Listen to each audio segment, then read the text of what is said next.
Welcome to the History of Korea. I'm your host, Alan Lee. In this episode, we talk about when China first attacks and conquers Korea. We also take a brief but relevant side tour to discuss the Eurasian steppes.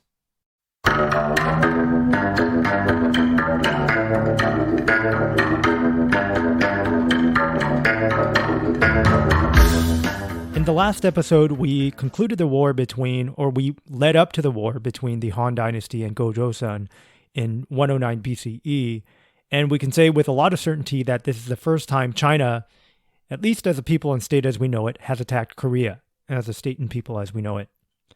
But first, let's take a step back and look at the broader geopolitical environment, which involves China and another powerful entity, which I'm going to explain in a minute, and how that leads to that fateful war. We'll then get into the details of the war. First, a quick primer or kind of a quick outline of China history relevant to this point. So while Korea, and frankly most of the rest of the world, was still evolving from Neolithic hunter and gatherers to tribes of subsistence farmers to larger groups with elaborate burial mounds requiring social stratification, what was happening in the West was especially remarkable given this. In the larger, more fertile, and more populous center of China, a people had already invented a written language, the only Neolithic language that survives to this day in daily use. The Shang Dynasty, or Shang as it's pronounced in Korean, the first historically proven dynasty of China, unites a large swath of territory around 1500 BCE. During its roughly 500-year reign, its extraordinary bronze casting skills would be among the most advanced feats of human endeavor recorded in the world at the time. It's also when we find evidence of the first Chinese characters preserved on turtle bones. The Zhou dynasty, or pronounced Ju in Korean, would defeat the Shang in 1045 BCE, and the victorious Zhou would cut up the sizable empire to parcel it out amongst their kinsmen, and in time these territories themselves would become small kingdoms. They include the Yan, Jin, Han, Wei, Qi, Lu, Tang, and Song. And if you recognize those names, it's because all the later dynasties of China would refer to this list of names when selecting their dynasty names as a symbol of their legitimacy and a tie to the phenomenally unbroken history of China. One of these kingdoms, Yan, encompassed the far northeastern reach of China, including Liaoning Peninsula on its eastern flank and its capital city in its western flank, which they named Ji. Ji is remarkable for being situated right where the flat northern Chinese plains meet the mountains that separate Greater China from the steppes. That's why the Great Wall of China was built just north of this capital city, which you may recognize by its modern name, Beijing, a small city of about 21 million people. And if you want to know the deep historical relations of Korea and China, you would do well to know at least this fact, that China's capital city then and China's capital city today was deeply involved with Korean matters as early as the first millennium BCE. Directly east of Yan is present-day North Korea, and that's where a lot of our story for this episode starts. The long-lived but declining Zhou dynasty, which by the end was barely held together by just a titular crown, would be displaced by the Qin dynasty in 221 BCE, itself a very interesting state with a strong ideological raison d'etre, which itself would only last one generation to around 206 BCE, finally replaced by the Han dynasty, the dynasty we all know and love, which would find some serious unification, stability, and consolidation. It's after these turbulent times when the Chinese empire is new, at least for the dynasty, that we see Korea enter its historical records. Before we continue, we need to discuss at length, actually, the historical source that we're going to be relying very, very heavily on, called the Shiji. In Korean, they call it sagi, which basically just means history. So important is this work to the history of China and therefore to early Korea that all you have to do is use the two Chinese characters to represent Shiji, and the rest of the Chinese world will know what you're talking about.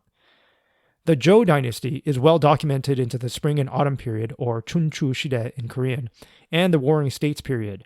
In fact, these periods are named after the histories written about them. But there isn't a ton of written records on the Qin period from around 221 to 206 BCE, and for that matter, we rely on the Shiji. It's written by Sima Qian. In Korean, it's pronounced Sama Chon, which he finished in 94 BCE. He covers not just the fall of Zhou, but the Qin period as well, and the Han Dynasty. He wrote about Go-Joseon, as you may remember from our last episode, and it's worth reporting how high in esteem Sima Qian is held. Amongst historians of China, amongst historians in general, he is known simply as, quote, the Grand Historian, or太史公in Chinese. His father, no slouch himself, and his father is actually nicknamed the Grand or the Great Astrologer, and all you have to do is mention that nickname and people know exactly who you're talking about. His dad's name was Sima Tan. So his father's ambition was to write the complete history of China, but only wrote some preliminary sketches before his death. Qian inherited his father's position as court historian and made it his life's mission to complete his father's goal. And that he certainly did, but not before in 99 BCE, he would end up on the wrong side of a dispute with the emperor. And as you'll find out later in this episode, a Han emperor is not someone you want to mess with. So given the choice of death or castration, Qian chose castration so that he could complete his work, and complete it he did. He not only wrote about kind of the official history of China up until that point, but about all the nations that China came into contact with during that time, of course, including Go-Joseon. So for Koreans, he is the best reliable source for descriptions of Go-Joseon. Starting around the middle of the first millennia BCE, so roughly around 500 BCE, the Go-Joseon has been mixing it up with two main groups of people, the Yan dynasty to their west, and the nomadic tribes constantly inhabiting the steppes north of them. We know this from archaeological evidence as well as historical record. Much of the pottery and metal work found in present-day Korea show influences from Yan or Greater China. And again, I'll bring in England and the Roman Empire as a comparable because it kind of fits, at least for now. Much like the history of early England is the story of an indigenous people who are greatly affected by one of the greatest civilizations in the world, so too is the history of early Korea the story of an indigenous people who come into contact with the mighty civilization of China. Very tellingly, Zhou knife money, so Zhou, the dynasty Zhou, has been found as far south as the center of the Korean peninsula. Zhou knife money was used as a currency in the Zhou Empire, and the different kingdoms issued their own types as well, including the Yan. So among the many artifacts that have survived since that time are these metal blades, and they're called Zhou knife. It was basically used as currency. It's an early form of coin. Although they don't look like coins, they actually look like straight-edge racers, and a lot of them have these really cool symbols burned into them. Some have fancy handles, and they all have rings on the far edge of their handle so that they can be strung together and therefore very portable. We know that the Yan and the Koreans interacted a lot during that time. So as I mentioned at the top of the podcast, I was saying how Korea was dealing at the time with the Yan dynasty and another very powerful entity. And I hesitate to call them a people because it's not really a people that they're dealing with. In this case, it's a region. It's an eco-region, which we'll broadly call the Eurasian steppes. So broadly speaking, the Eurasian steppes is the huge swath of land that extends horizontally across almost the entire Eurasian landmass, roughly from the Danube River in modern-day Hungary all the way to the east in Manchuria. The eastern edge of the Eurasian steppes actually ends right where Go-Joseon begins. So that's very relevant because when you look at all the civilizations that border the Eurasian steppes, you see a story of conflict and raids and just a lot of conflict going on, a lot of action. And Korea certainly saw a lot of the action in the same way that China did. Here's a great description of the steppes that I found on the internet. Steppes are dry, grassy plains occurring in temperate climates between the tropic and polar regions. They usually receive 25 to 50 centimeters of annual rainfall. Because of this small amount, steppes can grow grasses and short shrubs, but not tall trees. Sometimes the Eurasian steppe can have very extreme temperatures.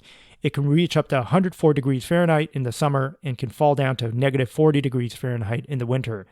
It gets so cold in the winter because there are no tall trees to block the fierce winds and no clouds to keep the heat from leaving to the upper atmosphere. The Eurasian steppe has a unique climate cycle where the steppe has 10 or more years of good rain and then just as many years of drought.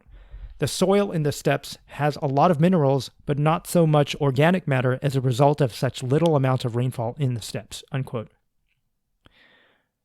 I'd say the history of Korea and, of course, China is not just their dealings with the polities around them, but their permanent, complicated relationship with this ecoregion.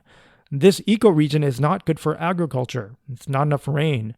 But it's also not barren because it's got a lot of tall grasses which can feed large herds of animals, such as horses, cattle, goat, and sheep.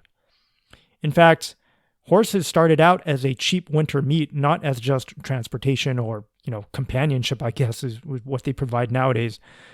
Since cattle and sheep don't know how to use their hooves to break through the snow crust to get at fodder below. So when you look at the horses that came from more southern regions where the weather was a little better, you'll see a lot of cattle being raised in that southern portion of kind of near Central Asia. But when you get to especially the Eurasian steppes across Siberia and Mongolia and into Manchuria, they're relying on horses, not cattle. Horses are much more portable, much more mobile, and as I just mentioned, they can survive a winter in a cold location like that, unlike cattle. So the steppes are not fertile enough to be farmed, but just fertile enough to support a human population. The humans that grow up in this ecoregion base their lives around the livestock that feeds them, so they are nomadic. And once they learn to tame the horse, which happens near the Ural Mountains around 3500 BCE, they are highly mobile. Neolithic horses were shown to be 13 to 14 hands high, which is big enough to ride. Tribal raiding on horseback starts. Mast-mounted archery occurs during the final Bronze and early Iron transition around 900 BCE, and you get the progenitor to world terrors, including Attila the Hun and Genghis Khan. The Eurasian steppes are just north of all the farming societies in Eastern Europe, Central Asia, Turkey, and East Asia. Because the region itself is so huge and spread out, it acts as a kind of natural highway for those who travel across it, and in fact, the Silk Road would cut right across it as well. The settled farmlands south of this highway are peopled with sedentary farmers who don't travel much at all, whereas the nomads to the north travel east and west much more easily. In that way, even though their population is not as dense, they are able to pick up some of the innovations from their farmer neighbors. Horse domestication and riding spread from west to east along the steppes, while the use of bronze cauldrons spread from east to west.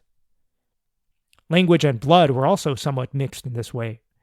Recent archaeological evidence shows that these nomads didn't subsist only on their livestock, though. Starting very early on, they supplemented their diets with grain. So the big question is, how did they get access to this grain? They certainly weren't farming it on the steppes. And, the easy answer is to say they just went and stole it from the farmers, because that's what a lot of the coverage focuses on. It's kind of a more interesting story to talk about the scary nomads that come into a village and ransack, their stores and take their grain or whatever. But most of the time they were trading with their southern neighbors. In between bouts of warfare and hostility, which certainly occurred and which was certainly very, very frequent, for the most part, they got along. They coexisted peacefully because there was stuff to be traded. The farmers needed something that they didn't have, which included horses and cattle and leather and meat, etc. And of course, the farmers had something the nomads didn't have, which was food. So it was a good exchange. There's no consensus on the history of all the peoples that lived in the steppes. I mean, there should be, but obviously, without any written record, it's hard to keep track of where people were going and where they were coming from. But as we see more and more DNA studies being done on the skeletons found across the steppes, I think we're going to get a really good picture and a really good chronology of how the various tribes interacted with each other and moved across the steppes. Getting back to our story, what we do know through the writings of the Chinese and corroborated by archaeology and now DNA is that by around 300 BCE, the various tribes and peoples occupying the eastern reaches of the steppes around Mongolia and Manchuria had organized into a confederacy that we now call, or they call, the Xiongnu. In Korean, it's pronounced Xiongnu. And like steppes people usually are, the Xiongnu are a real threat to all the farming societies south of them. Historian Ryodo speculates that, quote, the Xiongnu came from Manchuria near where the Donghu, or Dongho in Korean, lived. The Dongho were a tribe or tribal union in northeast China that included ancient Koreans. Many noteworthy tombs, perhaps of kings, attributable to the Xiongnu culture found in Manchuria seem to confirm their Manchurian origin, unquote. Others speculate that they were a nomadic ethnic minority living near Shanbei. Regardless, we know that during the Zhou Dynasty, they are living near Shanxi when they are forced out by the quote-unquote Han people. I quote again from Ryodo, the first significant clash with the Chinese army occurred in 245 BCE when Li Mu, a commander of the Zhao, defeated the Xiongnu, the Donghu, and other barbarian peoples in the same military campaign. Soon after China's unification, the Xiongnu suffered another attack from the Qin. Tumon, the ruler of the Xiongnu, fled north. In 209 BCE, his son, Modun, would regroup and then create the empire of the Xiongnu.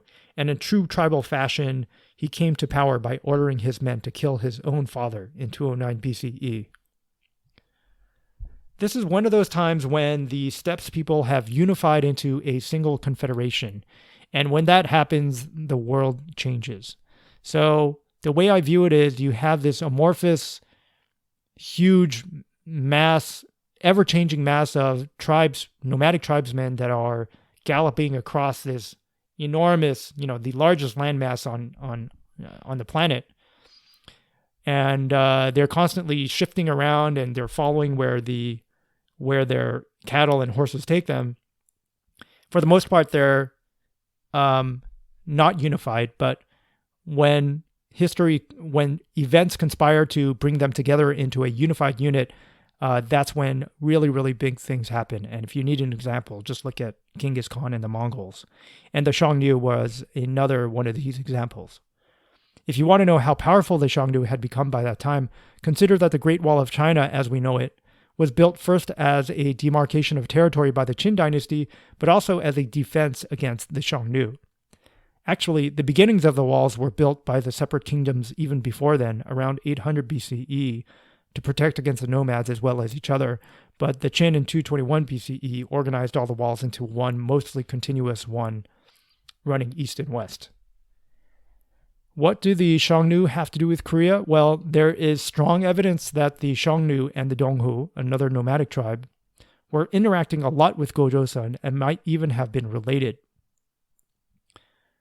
Here's a quote from writer No. Quote, the Xiongnu remains discovered in the Sogamri tomb near Pyongyang and in other places bear witness to the existence of interactions between the two states, unquote. So back to our story. We'll get to the details of the war in just a minute, but first let's talk about why Han China attacked Go-Joseon. As a review, in 195 BCE, Lu Wan, the king of Yan, is implicated in a plot of rebellion against the new emperor of Han.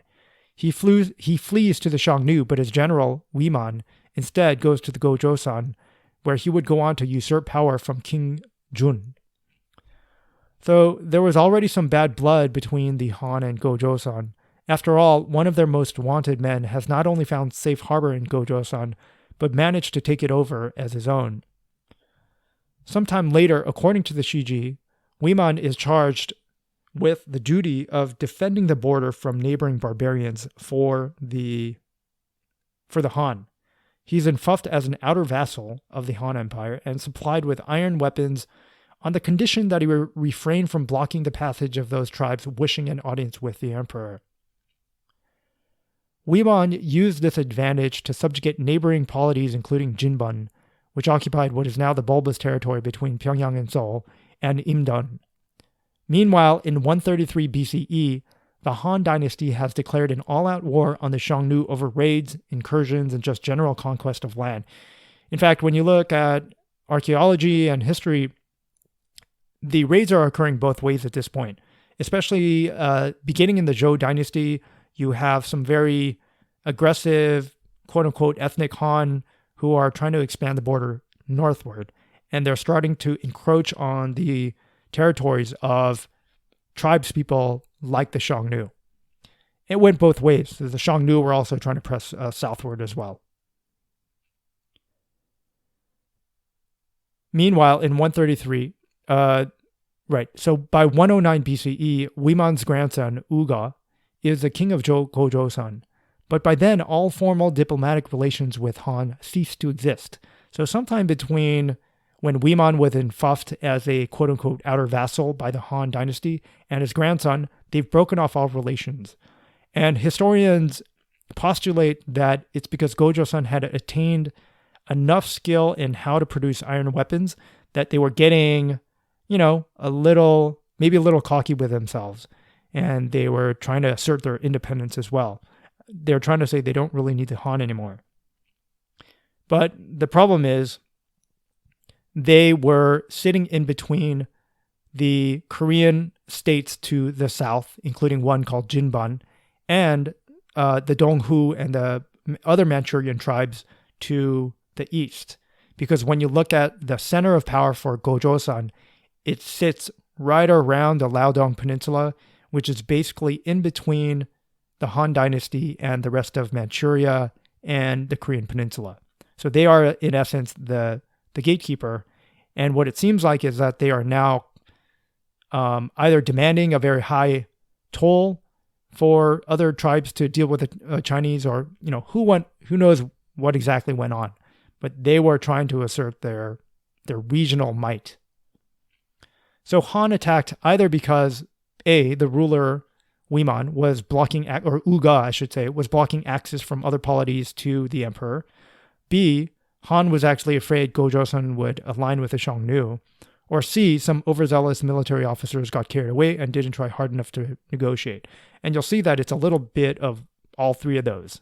The Xiongnu were a real threat to the Han Dynasty, and so the last thing they wanted was for Gojoseon to team up with them. And you're going to see something pretty similar to that in the 12th and 13th century when the Song Dynasty tries to get Goryeo to side with them against the encroaching Jin Empire. For the details of this attack, I will be reading almost exclusively from Ancient History of the Manchuria by Li Mosel. This is because I haven't found a lot of details of the Han Gojoseon War in English anywhere else. The Wikipedia entry itself is very scant in details, which is very disappointing because we have the full text of the Shiji in Chinese, which describes the war in quite some detail. I'm sure there's a lot of Korean or Chinese language translations of the Shiji that speak about it in detail, but in terms of English, I haven't found much. I haven't found any details on the writer Li Mosel either. I do know that he is a Korean-American doctor of medicine who practiced in the States for a while and seems to be an amateur enthusiast of the Chinese classics. He basically read the Shiji in its original classic Chinese form in order to provide a Korean perspective to a work that is obviously well covered by Chinese historians. Luckily, he wrote an English language version of his work, and it seems to be self-published. So the year of 109 BCE was one of turmoil, especially in Manchuria/Korea. What's happening is the Xiongnu have newly unified and are really providing a lot of pushback to the Han Dynasty, which itself is newly unified as well, or relatively newly unified. And so they're at war. Meanwhile, you have all these refugees caught in between that are traveling or trying to get into Gojoseon, because Gojoseon is kind of the gateway to the peninsula. The peninsula itself is not a war zone yet, so it's relatively more peaceful. So people are trying to get in there. But at the same time, you have the grandson of Wiman, Uga, who has never paid any tribute to the emperor. He had broken a pact between his grandfather and the Eastern Han commandery official by blocking envoys from the other polities around Gojoseon, including the Gen, Bo, and Jinbun. Wiman must have controlled the trade route from the Han to parts of Manchuria and the peninsula. And in 109 BCE, we're on our 7th ruler of the Han dynasty, Emperor Wu. He's 48 years old when this happens and had been ruling for 32 years, having been enthroned at the age of 16. He would go on to reign for a total of 54 years, the longest of any ethnic Han emperor in Chinese history.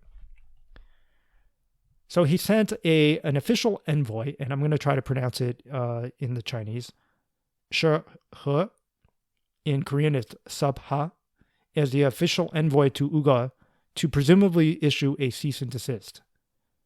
Shi He fails to get a deal done and is escorted out of Gojoseon. Right as he reaches the border called Pei Creek, which we now guess is Amnokgang, or the Yalu River, which is the river that separates North Korea from China. Shi orders his troops to kill the Joseon escort. He quickly escapes across the river and disappears into the safety of the fortress. Shi sends notice to the court that he has killed the Joseon escort, and he is rewarded with the title of Commander of the Liaodong Commandery.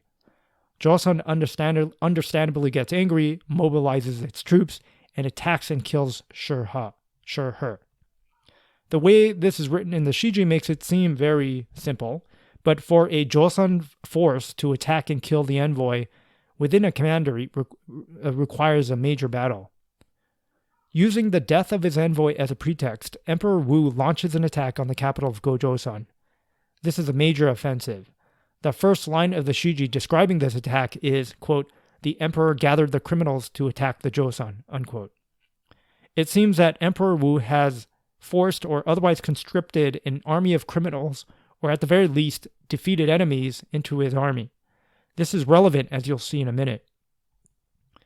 There are two main branches to the attack.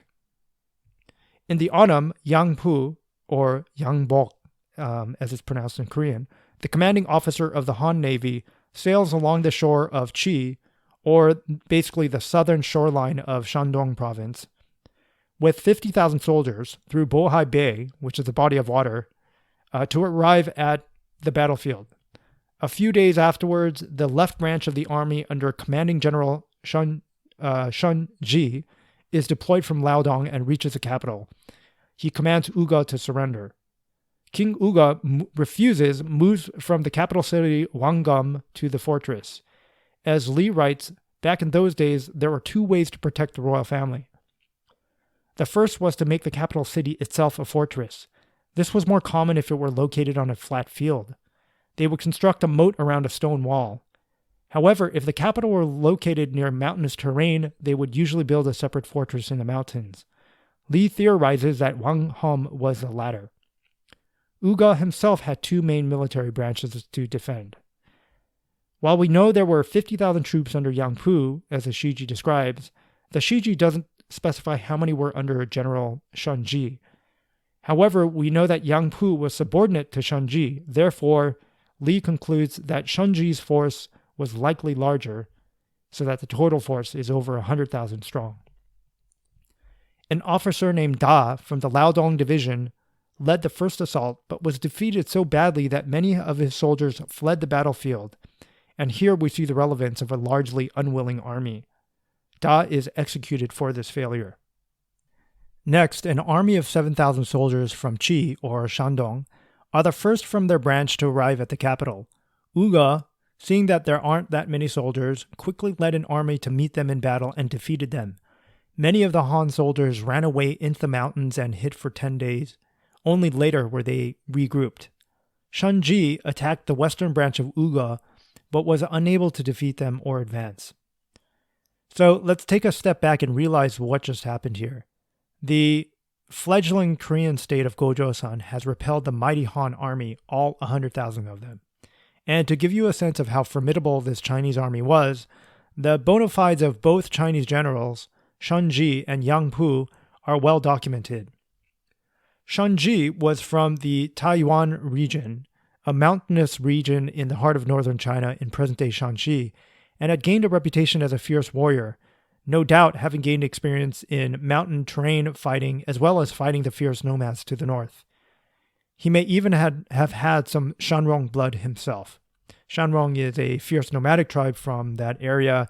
They are related to the Donghu, and the Donghu are actually related tangentially to the Koreans. Yang Pu was even more accomplished. In 112 BCE, he had gained renown as a general who defeated the southern barbarians in what is today northeast of Hong Kong, and as his reward was appointed as a marquis of a region called Jiangliang. And this wouldn't be the last time China would come up against the fierce defense of the Koreans, as you'll see in later episodes. What happens next, according to the Shiji, however, is a bit confusing. So I'll read Li's direct translation of the Shiji with a few minor edits to clean up his English. Quote, by realizing that these two generals couldn't accomplish their missions, the emperor sent his envoy Wei Shan to persuade Uga to surrender by demonstrating massive military buildup as a threat. As soon as Uga realized that he had met the real envoy from the emperor in his domain, he was delighted and made a sincere apology by saying, I intended to surrender to the emperor, but was afraid those two generals might kill me. Now, by knowing the emperor's personal note is genuine, I want to surrender. Unquote. Uga then sent his son, the crown prince, towards the emperor's court with a sincere note of apology, along with 5,000 horses and grain to supply the Han's military. Right as the 10,000 fully armed Gojoseon troops were about to pass Pei Creek, the emperor's envoy, Wei Shan, concerned that these troops might cause trouble, and knowing that the crown prince had already surrendered anyway, asked the Joseon army to disarm themselves. This spooked the crown prince, who was afraid the Han generals might try to trick and kill him. So he decided not to cross the river, but to return home. When Wei Shan reported this to the emperor, he was executed. Commanding General Shiji destroyed the northern branch of the Gojoseon army and then proceeded back towards the castle. This time, instead of attacking from the east, which was well guarded, he went around up into the mountains, broke the defenders there, and then crossed down across the border to the northwestern side of the fortress. By this time, the Han forces had surrounded the fortress on the north, south, and west. King Uga held firm as before, and several months passed. King Uga dispatched messengers to both generals. Commanding General Shiji refused to negotiate and prepared for a massive attack. But Navy General Lu Xuan, and his name changed for some reason in these histories. I don't know if he's the same Navy general or if he's a different one. But anyway, the Navy general, stinging from the defeat by the Joseon earlier, met privately with the Joseon, hoping for a peaceful resolution. Commanding General Shiji sent a message demanding the Joseon surrender, but they told him they were negotiating with Navy General Lu. The emperor, realizing that he was about to face yet another failure, angrily remarked that he had already tried to send Wei Shan, the envoy, to demand Uga to surrender, and that Wei Shan couldn't get a deal done, and instead clashed with the commanding general. So this time the emperor sent the governor of Qi, Gongsun-do, giving him ultimate authority to speak on behalf of the crown. When envoy Gong arrived, commanding General Shun told him that he had planned multiple times for an all-out assault of the fortress, but each time the Navy general had refused. He further told him that he suspected the Navy general was planning to betray the Han Empire by siding with the Joseon. Envoy Gong agreed with his suspicions and on behalf of the emperor ordered the Navy general to report to the commanding general, give up his arms, and hand over control of his entire force to the commanding general. Having accomplished this, Envoy Gong reported to the emperor and was promptly executed for his trouble. Commanding General Shun, now in charge of the 100,000 or so force, led both branches in a fierce assault of the fortress. King Uga still refused to surrender. However, his chief advisors, namely the Prime Minister Lo Yin, or No In Korean, Minister Han and this is from the Han Kingdom, and you'll recognize the Chinese symbol for Han is actually the same one that we used for the official name for the Republic of Korea, 대한민국, not to be confused with the Han Empire of China. Those are two very different Chinese characters, and they just happen to have the same romanization. A minister named Sam from Nishi, and someone named Yi Ge, and a general Wang Qian, or in Korean it's pronounced Wang Gyup. They all got together secretly. They wanted to surrender to the Navy general, but now that he was out of the picture, they saw the writing on the wall. A few of them escaped and surrendered, but Lo Yin died during the effort. The next summer, the Minifernigis sent an assassin who kills King Uga and then surrenders on behalf of the kingdom. But the capital doesn't surrender because there are some loyal vassals continuing to resist the Han. Commanding General Shun sends an envoy to the son of Uga, whose name is Zhang Hang. Meanwhile, the son of a prime minister, Chue, reaches out to the general public to imploring them to kill the leader of the holdouts, Song Sa, which they do. And with this, finally, Han has conquered Joseon. It's taken about a year.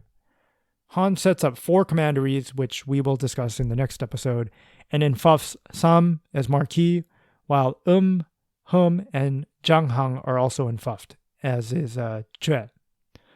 The victorious commanding General Shun, the decorated, battle-hardened warrior from the mountainous region of Shanxi, is summoned to the court.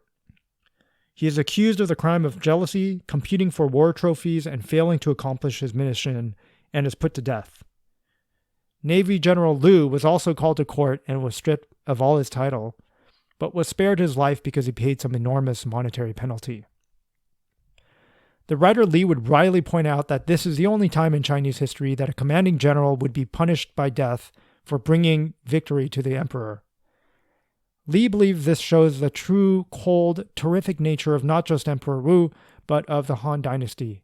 The cold-blooded mercilessness, one in which the emperor is next only to God, one in which his word is final, and in which his judgment is mercurial and arbitrary like a supernatural power. Li also speculates that perhaps the court viewed the commanding general, at long last, as a non-ethnic Han, and that having used him, disposed of him. So that's a somber note that we'll end on for this episode. China's first attack on Korea is an uncoordinated, messy affair. At times it seemed like an episode of Keystone Cops, and while it's funny to hear about it, it's not so funny to learn about the toll that it takes on the individuals responsible for it. We are seeing, in essence, the beginnings of a great empire and the intolerance for imperfection that such an empire requires. For the Koreans, we see just the beginnings of an unending series of attacks. Hidden in the Shiji's accounts are the untold amount of suffering borne by the civilians of Gojoseon. So with that, until next time, take care.